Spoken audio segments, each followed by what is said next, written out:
I gotta ask you a question. Like when I'm talking to you, are you hearing the same thing as me? Like wah wah wah wah wah wah.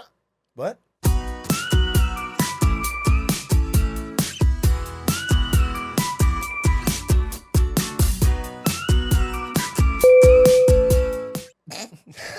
You're killing me, man.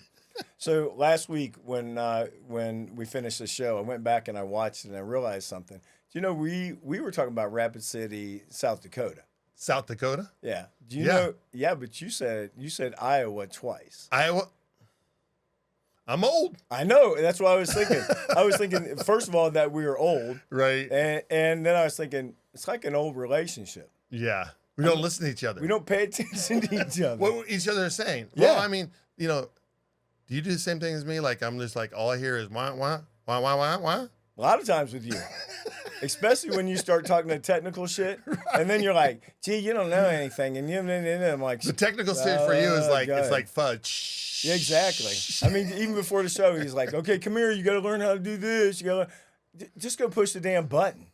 Right? I mean, that's exactly what it is too. You got to teach a dog new tricks. An old dog. An old dog new tricks. And that's exactly what it was. I was laughing because I'm like, this is a perfect old relationship. Right. 30 plus years. Hey, dude, this is us. Yeah, it is.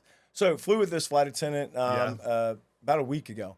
Now, you know this is probably good. Sean and I decided to, on the website, make an area that's gear we use, or flight attendants use, actually. It's proven stuff that flight attendants actually use on planes. It's shit we use. All the time. You know, like all the time. Like we use so much stuff as flight attendants, right? Like so many products. I carry 3 bags of stuff with me when I travel.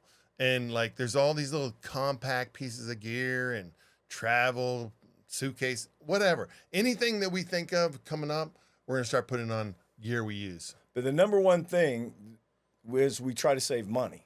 Right. Because a lot of places we go, it's expensive. Or for new flight attendants. Oh, heck yeah. Right? For a new flight attendant, this is like super important. Like this is like, you need to invest your money into these products so that you can eat cheap and all that stuff when you go to, because like I roll into these different countries now and like, you know, I go eat because I got money now. Yeah, right? you got it. Yeah, because but a lot of them don't though. Yeah, we're topped out in pay and stuff and all this stuff. But the new hires, you know, they're not topped out in pay. They can't go eat that filet that I'm eating. Well, yeah, but sometimes even down in Mexico, because like when I go down to Mexico, right, I know, I mean, it's safe and everything, but for me, it usually I don't eat there.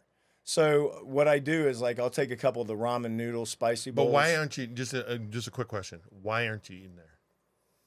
Just don't, I don't trust it. I mean, trust it? What do you not trusting? Well, I sometimes I guess it's like the bacteria or whatever it is. In so the food. Montezuma revenge that you get traveling, it's kind of like we do get on like on a regular basis. Like flight attendants get this constantly. Yeah. Yeah. So anyway, I take a couple of like spicy noodle bowls and I throw some canned chicken in there.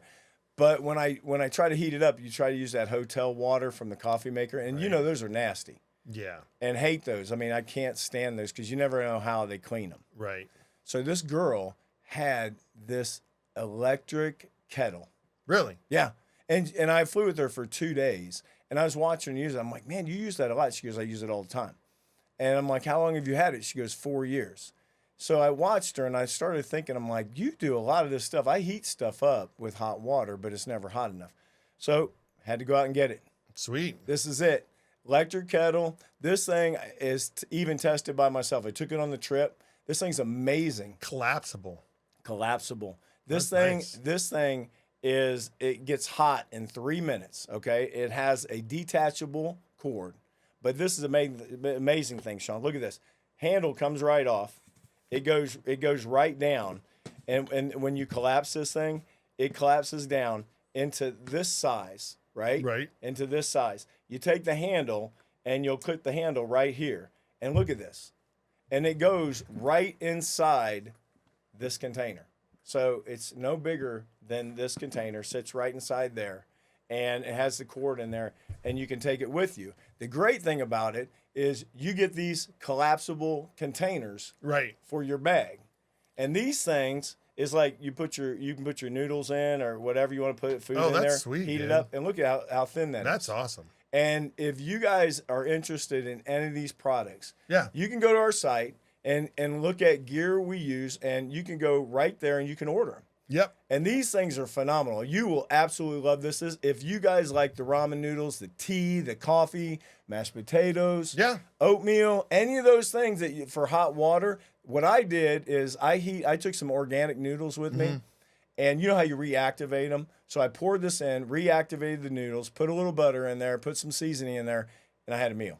That's awesome, man. Yeah. And so that's perfect for a flight attendant that's traveling on the road, like boom, you're trying to save some money and all this stuff. Like there's so many different ways to use. But think if you're in an office, Yeah. right? A little cubicle. Yeah. And you're sitting there and you drink tea. Same thing. You can set this up in your little cubicle, and 3 minutes it clicks on, the light clicks off, the thing's completely boiled, and it's good. Mm-hmm. Yeah. So go to our site, support our show. Definitely. Check it out. Oh, definitely. We're gonna have more gear to come. Yeah. This is just the first one. But do you believe that when you meet somebody in the first 30 seconds, it tells you a lot about the person? Oh yeah. Like when I met you, I thought you was an ass. Yeah. You're definitely arrogant ass. Exactly. But I met this flight attendant. When we come in contact with crew members, sometimes it's good, sometimes it's bad. Yeah. And just like us, like it does like over the course of the trip or whatever we're on, that could change. Right. Right. Yeah. Because you find out about people. But these crew members that I had, these girls that came on, great personality. Right. I mean, they came on really friendly. So we had this great crew communication. We had a great. Oh, that's fun. Yeah. But the best part about we started talking, and one of the flight attendants, you find out right away. Remember we talked about we have open communication with these people we just met. Yeah. Well, yeah. her jump seat therapy. Yeah, her sister had stage 4 cancer. Oh wow. So we got into conversation about cancer and everything, and so you develop this rapport with each other. You go out and we do our service, and it's amazing. We had this constant communication with each other. So at the end of the flight, we're sitting there and we're talking, and she's telling us that she just started being a line holder. And a line holder for us is that you can consistently hold a trip. A schedule, yeah. Yeah, a schedule.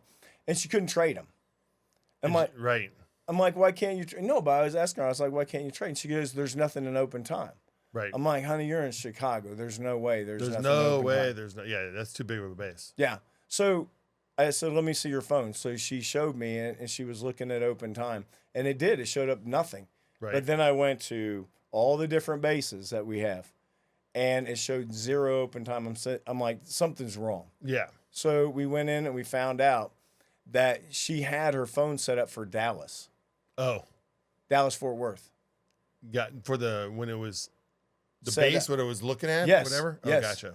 And how does she do Dallas? Because I don't know. It was in like her initial setup. It wasn't even in, that drop down it has when you put your base in? Yeah. It's not. It was like in an initial setup. You can flush those preferences and stuff, everything in the app. But yeah. But this other girl that knew more than me, she's like, knew more than me about it.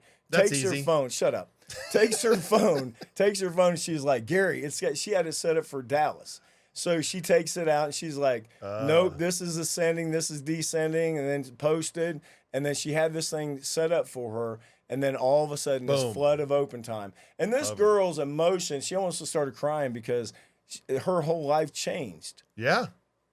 Well, that's the beauty of our job. Like, for everybody out there that wants to be a flight attendant, I mean, the number one thing that we want is flexibility in our schedule. Right. I mean, we strive, I want to be senior. I want to be able to move around the system, and I want to be able to fly on the days I want to fly. I want to go to the places I want to go. That's what we're always trying to strive for.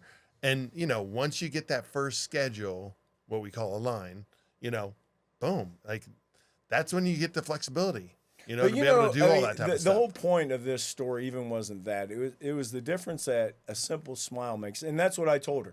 We were sitting on the jump seat, and I told her, I said, the reason why all this occurred is because when you two came on, the first thing that you did was smile at me, and we had a great communication with each other. Yeah, right? rapport. And you had that great rapport talking. Right. So because of that, Look at the end, this karma that happened for you at the end of it. And that happens a lot of times, right? When you're working with a crew. Dude, it's all about like literally I feel like just be good to people, right? Yeah.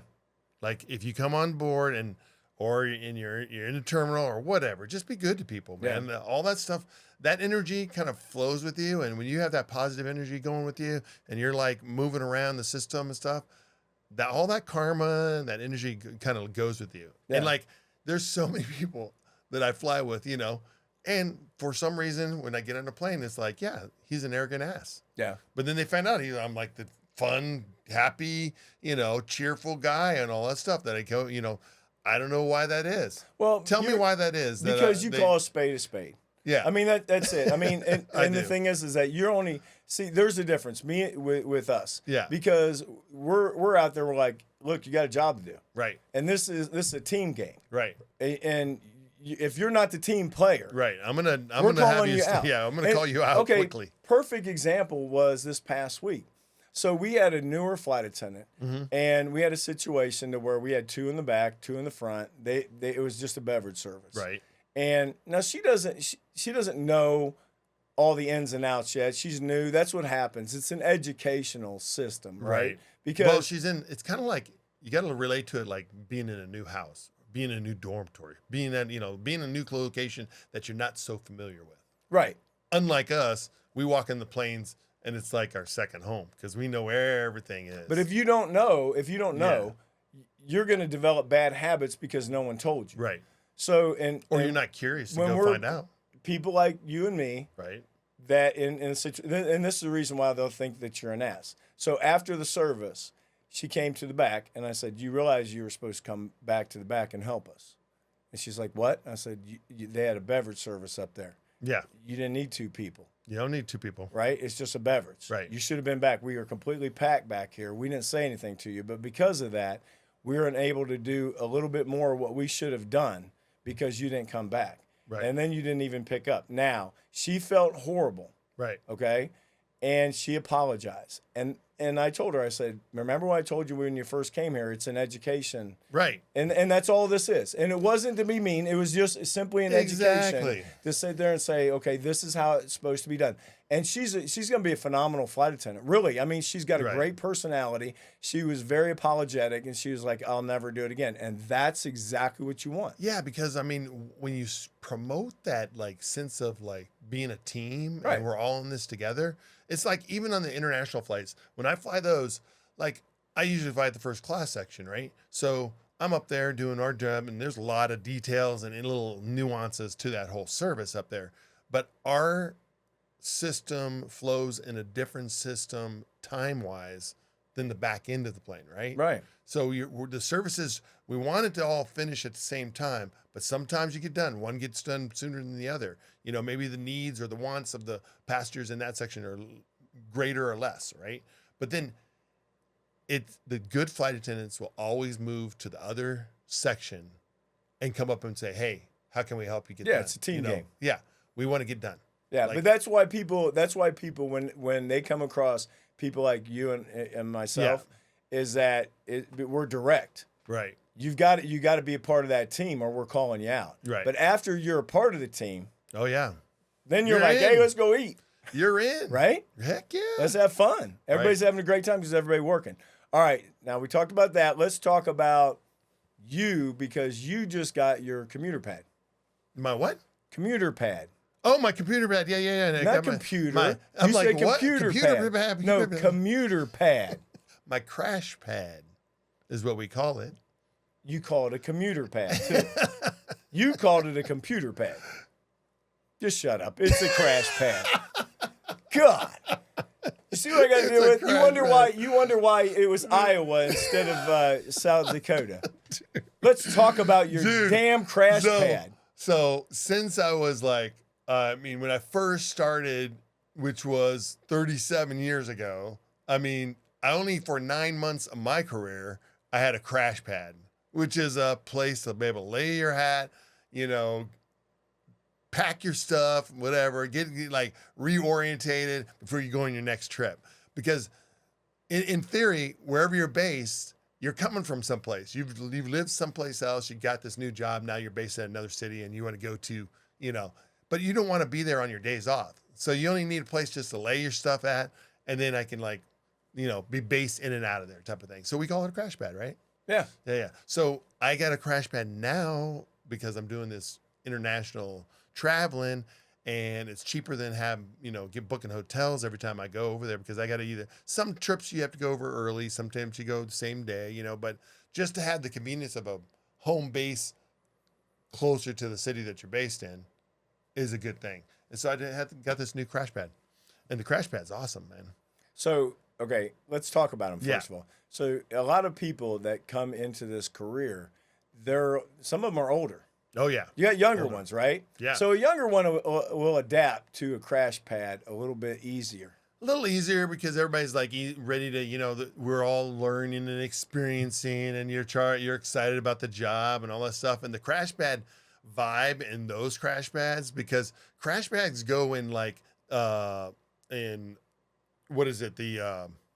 What's the word I'm looking for?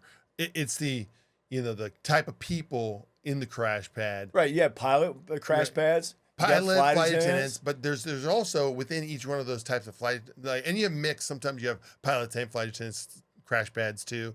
But like the crash pad I'm in right now is a senior flight attendant crash pad. So like I'm the most junior one in there at 37 years. Yeah. Everybody in my crash pad is 40 plus. Wow. Yeah. So we're all a bunch of old people.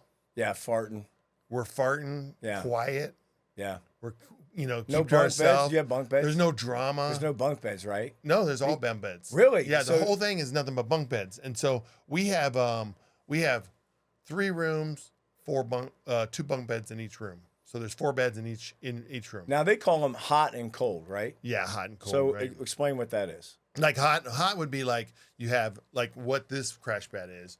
You basically can go to any bed you want. If there's an open bed, you can go in there. You make your bed, and you can. So you make it, or do you make it? Okay. Yeah, you make it. And then the cold ones are like I have a assigned bunk. Okay. Right. That's how that works. Right. Yeah. No, yeah. I'm not. That's what I'm asking. No. Yeah. So it's like our crash pad is more of a hot, crash pad where you just come in, you just crash wherever you want to go. Pick whatever you want. Could you imagine being like, I don't know, say late 40s, 50s doing this job?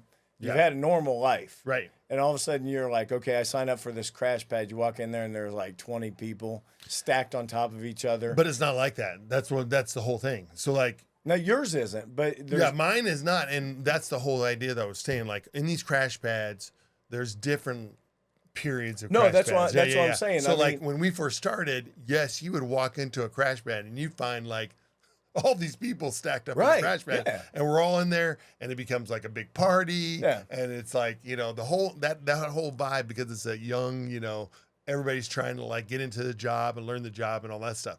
All that drama stuff is going on, but as you go and more senior you get and experience, like all that leaves.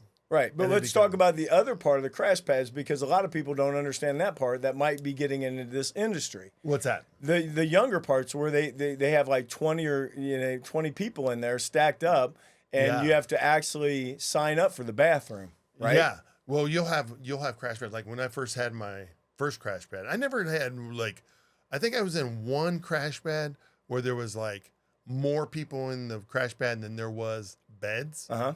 So there's always people coming and going in this business. So you come in and you're looking for a half a bed, right? Yeah. So like you're only like somebody can literally climb into bed with you at a hotel room. So you have 2 queen size beds and you got a half a bed on each side, and people are like rolled up, wrapped up in the blankets and stuff, and they're on one side of the bed sleeping. Right. And so you're sleeping next to a stranger. If you come into your crash pad, like there would be all the beds are filled up. You're sleeping on the floor. When you think about that's why I find so much humor in that, because in our job, it's like this glamour, right? What a flight attendant actually is. And if you actually see some of these crash pads, and the only privacy that you get is like the little blanket that you'll hang over that bunk bed. Yeah. And you're in there by yourself. And then you go into the bathroom and you got to sign up for a time on the bathroom. Well, here's the beauty. Like, so the one I have, we have so we have 12 beds, right? Yeah. In the thing. We right now only have like maybe 10, 11 people in the crash pad, and we're all senior. So we're only like the whole vibe to this one is everybody that's in there is international travelers, and we're only in there either like to like sleep during the day. So you're like the early morning, come in there, sleep during the day and leave at night, or you're sleeping overnight. And so you're only there like, 8 to 12 hours usually at tops in the crash pad. And then a lot of times the place is just empty. Yeah. And like I went in there my first time this last month here, and I was by myself. Yeah. This is a ghost town, and I had this whole apartment to myself. So have you met anybody in there? I've met a couple of people already that was in there. Like when I came in that night, the guy that owns the place was there. And then there was another guy that he was leaving on a later trip too that was there. But then they all left. Yeah. And then I was there by myself, right? Nobody was coming in for actually maybe another day or two. So like, it's a totally different type of vibe because we're all like senior and older, and it's relaxed. We got a big screen TV and the thing. The place is decked out. This ain't a first rodeo. We know how to do this stuff, And so we've got all the amenities and extra supplies, and you don't have to bring your like towels, and we got washer and dryer. We got community linens and all that stuff. And so when you come in, like there's rules to the crash pad where you will. Like if there's laundry there to do, laundry bath, throw it in the laundry while you're there, so everybody gets fresh towels and stuff like that when you get in, because you can't do it. But like I get up in the morning, I got time to do laundry before I leave. Right. You know what I'm saying? So we just all share in the duties of kind of like keeping the place going. Yeah. So so there's all those type of different vibes that you learn, and each crash pad's a little different and stuff like that. But mine's right downtown Newark. It's awesome, man. So there you go. Breakdown of the crash pads for the flight attendants. So if you guys are coming into the industry, if you wonder what flight attendants' glorious little life is, that's it. It's in the bunk beds. Yeah, bunk beds. I'm sleeping in bunk beds in my freaking, I don't know how many gazillions of years.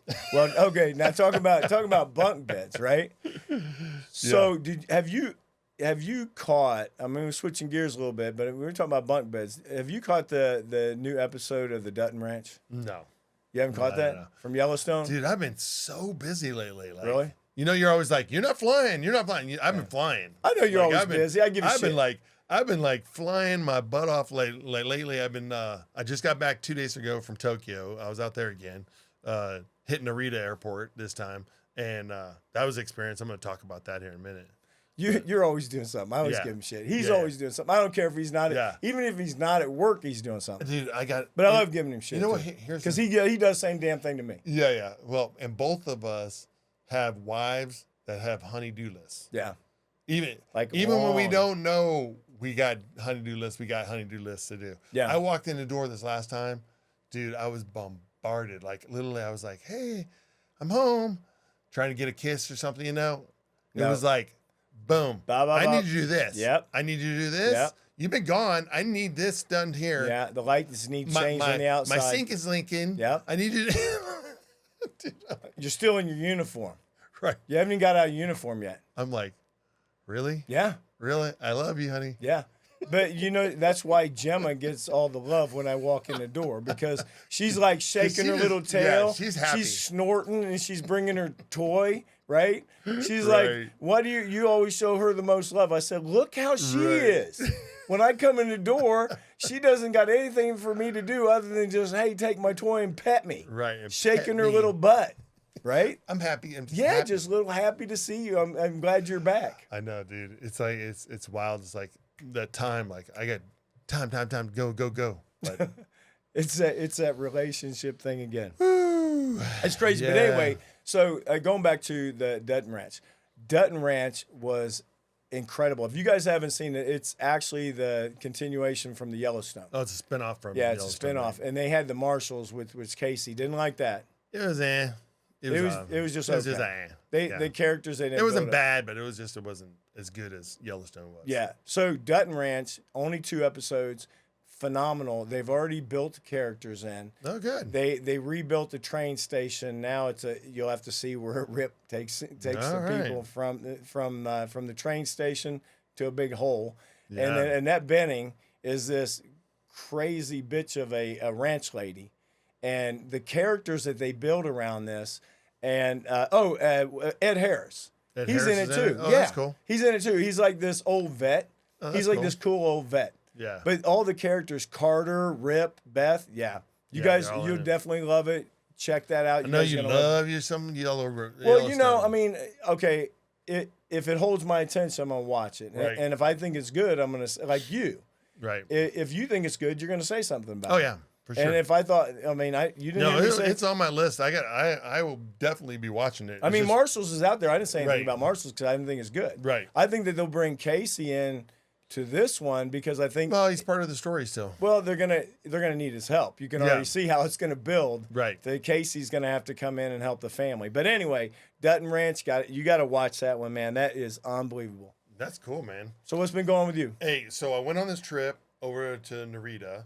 I've been holding Narita, so that's awesome that I finally, Senior trip. Narita's a super senior trip, but it's like here's the thing. Narita's so senior that in the wintertime, when the schedules of our airline rotates and summer flying comes and seasonal flying comes, that all the senior people kind of like flock to all these new fun, destinations we can't get, aren't available normally. Right. And so then all the senior wintertime trips open up, and that's where I'm kind of flowing in right now. So I'm getting to go hold Narita, which is a great trip for me. When are we going to start seeing some clips of you in Narita in these little international destinations? Well, you're I gonna don't care even if you're you're gonna just see eating. some clips this time because so I did some serious eating. I'm all about I travel. know that's eating. what I want to see. I So want these guys to see what you're doing. the first thing I did was we get in there and I was like thinking I want sushi again. Because the last time I was there I had the sushi experience. We don't need to talk about that. And so then I was like, okay, let's see what these youngsters are doing. And so I worked with this dude. His name was So Mean. So Mean. Spelled SOMEAN. So Mean. And I was like, he goes, yeah, it doesn't translate well in English. No. No, it doesn't. But he's a super nice guy. And, super nice guy named So Mean. Yeah, that was his name. His first name was So Mean. Anyhow, so we got together. We went out immediately. Like it was one of those things, internationally. You got to keep going. So you get there, you got to keep going. So 30 minutes up, take a shower, come back downstairs. We hit it. And we went to eat Shabu. And Shabu is this hot pot. Yeah. So if anybody's familiar with hot pots out there, that's what it is. And man, I'll show some pictures of this, but it was an all you can eat place. It was like $20 each. You get these thin slices of meat, all these vegetables, super healthy, man. And you order a broth and the broth comes to the table. It's in the middle of the table. It's on this hot plate and you just start putting vegetables in there. And then you take the meat and you stir it around, cook the meat. Oh, so delicious, man. The food, the spices, everything. You would have been in heaven. It was such a good. You guys have to see these videos that he has because I actually seen them. They have the live eels. Well, I haven't got there. Okay. I thought you were talking about Shabu that was lunch. Okay. Now for dinner. So then the next day, I jumped ahead. So then the next morning, So Mean wanted to go out and go to the temple and see the local temple and all this stuff, which is really cool. And I was like, yeah. He goes, there's this famous eel place, and I was like, eel. I'm not too keen on eel, and most people are like, morning, huh? In the morning. More in the morning. Yeah, it was for lunch, we're going to get up, go, because we didn't have to leave till 3 something. Okay. So we're just head there in the morning, go see the temple, go have lunch and eat this eel. Well, there's this famous eel. I mean, I'm talking lines of people. I had to wait an hour and a half to get into this place. Really? Yeah. I mean, it's crazy. But all they serve on the menu is eel and rice. And I'll show pictures of that too.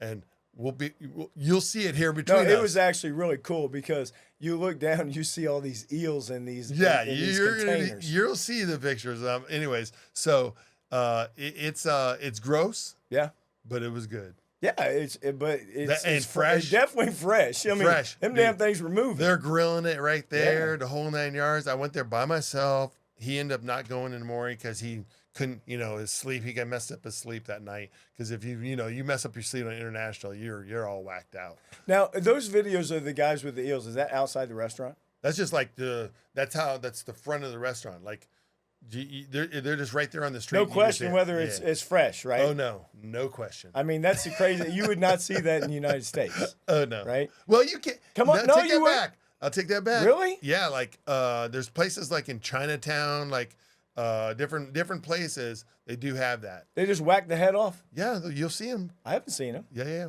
No. But I mean, it's not like there are places that here that are like that, but it's just very hard to find. Let's put it that way.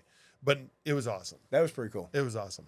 Yep. Anyhow, the other thing that happened, man, was, dude, you were talking about things that you like. One of the things I've been, ever since I started flying, like, we have these rests. Right. People always think that, like, flight attendants are always like, oh, we're doing 14-hour flight. Oh, man, that's a long flight. You're doing a 16-hour flight. That's a terrible. Well, part of that flight, we have a crew rest. Yeah. And people don't understand that we have rest periods. So, like, we do that first service on the flight as soon as you take off. And then after that service is done, we go to a crew rest. Yeah. Then we take turns doing crew rest. And so we have these bunks in the ceilings on the wide body aircrafts. And so when I first got there, I was like, the bunks just aren't padded enough. So I was like, I need a blow up mattress or something like that. Yeah. So I went shopping all that stuff and I found this little teeny compact blow up mattress, man. I love this thing. It takes like maybe 10 puffs. Really? And the whole thing is blown up. And it's perfect size for our bunk. It's not like too long. And I actually experimented, like bought a few different ones and they didn't really work. But this one works really good. It will be on gear we use. I absolutely love it. They come in different colors. What about rolling it back up though? Because Dude, you get those damn things that are hard to. I'm on my crew rest. Here it is. It's all rolled up and everything. And literally it has a valve, this little valve right here. You pop that valve and it has a little valve on the inside. You just push your finger in there and pop it open. But as I'm laying there in the bunk, I just pop the valve and the thing just goes, psh, oh, really? done. Oh, cool. And then I just flip it over, fold it over, roll it up. You got to sometimes that valve will close and anybody got to open back up. Yeah. But boom, air comes right out of it, wraps up in this little roll. And the greatest thing about this is that you got all these extra pads. And like the one thing flight attendants are always doing is we're always looking for like more padding to put on those beds. Not just that. I was sitting there thinking, when the shit hits the fan in the airport. Oh yeah. And you don't have a hotel.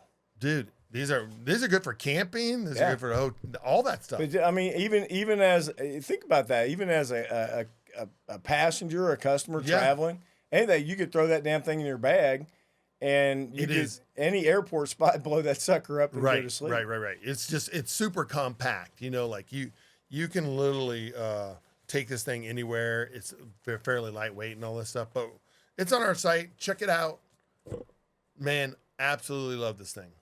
Perfect, man. Yeah, but so what have you been doing? A medical emergency week. Oh, that's what I would say. Medical emergency, back to back.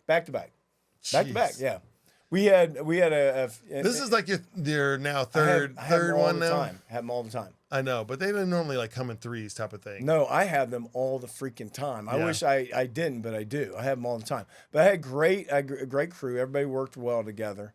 But what's really important in our job, when you come together, you have two galleys, right? You have the front and the back. Right. I mean, on a narrow body, you have the front and the back. Right. So you have a couple flight attendants up front, a couple in the back, and all of a sudden this medical emergency occurs. And this is what passengers don't see a lot of times, because a lot of times they're tuned out, they're doing their own thing. Oh yeah. So you have this emergency, you're looking for a doctor. If the doctor's not there, or if the doctor even is there, crew members converge on this one area. So you have one person that's assisting or helping the person or the doctor. You have another one that's writing information down, one that's communicating to the cockpit, possibly the med link, and the other one getting equipment. It's amazing when you see a crew come together like this, and because we've had ones that it's just been a mess, right? But this crew came together, and what was great about it afterwards, I told them, is that I was there helping this person, but every time a crew member came up, they noticed, didn't have to be told, and they just assumed a role in that emergency. And then after everything was done, everybody just shared the information. We did the reports that we're supposed to do. Yeah, it's our training kicking in, right? I understand that, but it doesn't always work like that. No. And, like in most scenarios, it kind of gets to be, there's people that are avoiders, right? They stay to themselves. And it kind of gets to be a little bit of a clusterfuck. Right. Right. It can get that one. Those are the ones you don't want to be involved with. No, but you also have to recognize the ones when it does. Right. So afterwards, I told those guys, I said, I just want to tell you, I've been part of a lot of emergencies, and it's nice to see when the crew comes in a situation. Right. They all assume the roles they're supposed to assume, and everything works out really well. Yeah. It's like this little supportive circle. Yeah. I mean, we had, even just yesterday, had a lady, same problem, and the crew came together and worked out well too. 2 in a row. Right. I don't want to have any more. No. It hasn't been a fun week medically at all. Knock on wood. I'm telling you right now, it's like I have been like really great lately. We've had some but it hasn't been in my area. We're on like 200 plus people on the plane, right? So it's like, it's not all. It's normally, it just hasn't been in my area. So that's I've been fortunate for that. As long as they're breathing, and when I get up there, that's we've come on the ones that weren't breathing, and that's the worst one. Zero. And when you come up the ones that are breathing, you're like, okay, we can handle this. All we got to do is do what we're trained to do. So here's an interesting thing. This is kind of like this left field here, but on this subject, neighbor of mine here, like a week ago, just dropped on the golf course. Massive heart attack, right? The whole foursome, so it's him, 3 other guys, nobody there knew how to do CPR. You're kidding me. So the guy was laying there for like 5-10 minutes before somebody came and started doing any type of CPR. And here's my message to everybody out there. I don't care if you know CPR or don't know CPR, and you listen to this and you're like, wow, we're amazing, we're not, we're idiots, whatever. It doesn't matter. If somebody drops and they're not breathing, there's only one thing you have to do. What's that, G? Compressions. You just have to just start pumping on their chest try to get that. Yeah. It doesn't, we don't have to be technical about it or anything like that. No. But any compressions on that heart to keep it pumping is going to happen. You don't have to be trained to do that. Yeah. We've seen it on TV. Yeah. We've seen it everywhere. Get down there, start pumping. Whether you hurt them or don't hurt them, believe me, it's helping them to keep that circulation. Right, because a cardiac surgeon told me that the one that we worked on on the plane, she looked right at me, and this after we got done and this person survived, she looked at me and she said, if that heart isn't pumping, that air doesn't matter. Right. Doesn't matter. It does not matter. You have to keep that heart pumping. You have to keep it flowing. And that's it. And you don't have to, don't worry about how many compressions. Right. Just start doing compressions. If you've never been trained, never did it, just start doing compression, because eventually somebody's going to show up that does know what they're doing. Right. And then start doing the right things and all that stuff. But it's really important to keep that thing pumping. Yeah. And this guy, God bless him and his wife and all that stuff, but I don't think he's going to make it. Right now, he's still on life support. Really? So, yeah, super nice guy. We've known him for years and all that stuff, but it's, maybe in a different scenario, he might be still here. But, before people thought you have to go through this whole program, and you're absolutely right, compress. That's all you got to do.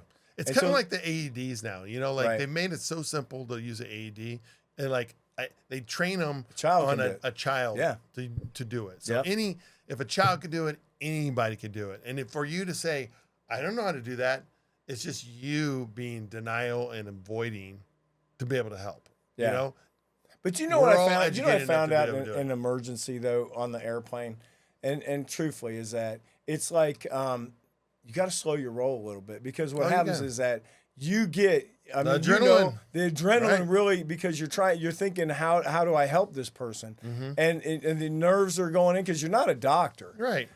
But then you slow that roll. Go, okay, what can I do? Yeah. What can I do to help you? And you're absolutely right. If they're laying there, those compressions are going to save that person's life. Right. Absolutely. That's a great thing to say too. Yeah. I just wanted to throw it out there because this just happened, and I was like, and I heard the story about it, and I'm like, not one of these guys did compressions. Not Yeah. one of these guys like had the sense Too of bad like, you weren't there. like, yeah. It's just, I was just like, well, anyways. Yeah. But all right, we're going to go around the globe. Yeah. One around the globe because this guy was an idiot. So we got an idiot go around the globe. Let's do it. Yeah, let's figure that out. Just one? Down in Texas. Yeah. Yeah. So you know what he did? He drove a Tesla Uh-huh. into a lake. Nice. Yeah. Did he get electrocuted? No, he was doing this. You know, I didn't know this. They have a wake mode. Do you know what that is? A wake mode? Wake mode In the Tesla? in a Tesla. No. It's supposedly like, for high water. Right. That you can actually go through it. Oh, okay. Okay, but maybe you should read exactly what's considered high water before you go test the wake mode. Okay? All right, I'm just saying, you spend all Are you that money. saying Teslas aren't amphibious? But it looks amphibious, doesn't it? It does. It looks like one of those amphibious vehicles. Right. So that dude was like, oh, hell yeah, they're talking wake mode. They mean wake, Yeah. right? So no, when they say wake mode, just for you people that invested in Tesla, in case you didn't read the book, it's no more than 32 inches of water. Yeah. Okay? And it specifically says, not in a lake. Yeah. It doesn't mean wake, right? So he drove it into the lake. And guess what? 32 inches of water is deep, man. Yeah, but you should have seen this idiot driving around. So anyway, he stalls it. It's in the lake. He has to get it towed. Well, has to get it towed out. Golf cart. Gets it towed out, right? Pulls it out. Battery's Gets arrested. gone. Yeah. Gets arrested and probably just trashed that Tesla. Yeah. All just to test a wake mode. And all you had to do was just read the owner's manual. Me not smart. Me not smart at all. Me stupid. Me stupid. You pay that much vehicle, I'll keep my Honda 6-speed turbo.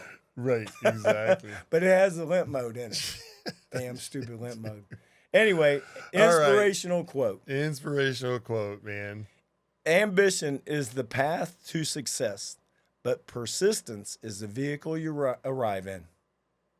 Hopefully it's not a Tesla. Not a Tesla, right? We have to show persistence. That's for damn sure, right? Heck yeah. Hell yeah, man. All right, guys, we had a great time this week. Whatever you do, if you own a Tesla, Don't be waking it. if you use wake mode, just, that much water, maybe that much, Yeah. but not a lake. Again, support the show. Come on out, man. Go to our website. Take a minute. Check out the tools that we use. Yep. All that gear. And we'll see you again next time, Cabin Pressure. One more thing before we get out, and I think it was the most important thing of this podcast. Like Sean said, a person goes down and you guys don't even know how to do CPR, jump on top of them and compress, guys. Save a life. Save a life. All right, man. You guys have a great day. We will see you next time. See ya. All right, friends, that's a dose of aviation chaos for today. If you laughed, gasped, or got mildly triggered by airport behavior, hit subscribe.